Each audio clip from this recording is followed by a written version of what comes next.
Praise lord. దేవుని పరిశుద్ధమైన నామమునకు మహిమ కలుగునుగాక. ప్రభు పేరట మీ అందరికీ హృదయపూర్వక వందనాలు. ఈ ఉదయకాలము దేవుని వాక్యాన్ని విందాం. మార్కు సువార్త 15వ అధ్యాయము 5వ వచనము. అయినను యేసు మరి ఏ ఉత్తరము చెప్పలేదు గనుక పిలాతు ఆశ్చర్యపడెను.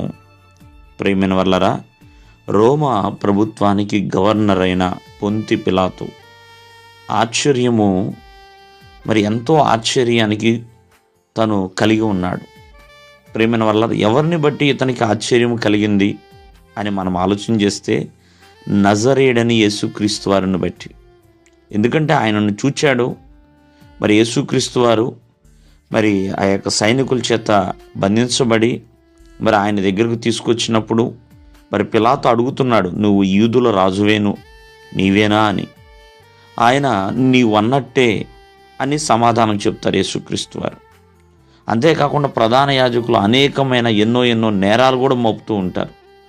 పిలాతు యేసుక్రీస్తు వారు ఏమి మాట్లాడకపోయేప్పటికీ ఏమి సమాధానం చెప్పరేంటి మీరు, ఎన్నో నేరాలు మీ మీద మోపబడుతున్నాయి అంటే ఏమీ మాట్లాడకుండా యేసుక్రీస్తు వారు మౌనంగా ఉన్నాడండి. ఆయన మౌనము పిలాతుని ఆశ్చర్యానికి గురి చేసింది.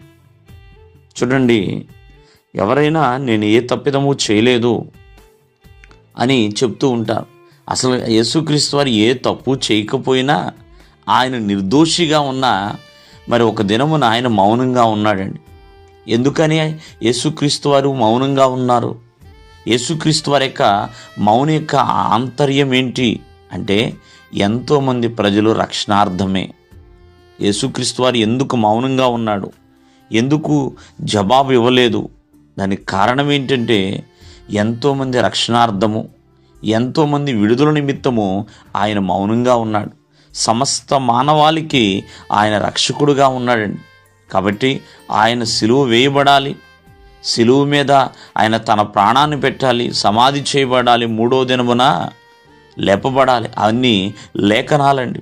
మరి లేఖనాల ప్రకారముగా, ఆ లేఖనాల యొక్క నెరవేర్పు ప్రకారముగా ఏ పని నిమిత్తమైతే ఆ పని ఆయన వచ్చి ఉన్నాడో ఆ పని జరిగించుట కొరకే యేసుక్రీస్తు వారు కూడా మౌనంగా ఉన్నాడు. చూడండి, ఆనాడు యేసుక్రీస్తు వారు మౌనంగా ఉండకుండా మాట్లాడి ఉంటే పిలాతు అంత ఆశ్చర్యానికి గురి చేయబడేవాడు కాదేమో, లేకపోతే వేరే నిర్ణయాన్ని తీసుకునేవాడేమో.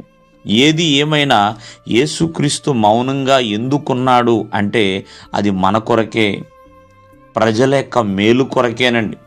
ఆయన శిక్షించబడుతూ కూడా, సిలువ వేయబడుతూ, అన్యాయమైన తీర్పునికి గురి చేయబడుతూ కూడా ఆయన మౌనంగా ఉన్నాడంటే తన ప్రజలు రక్షణ పొందాలి అని.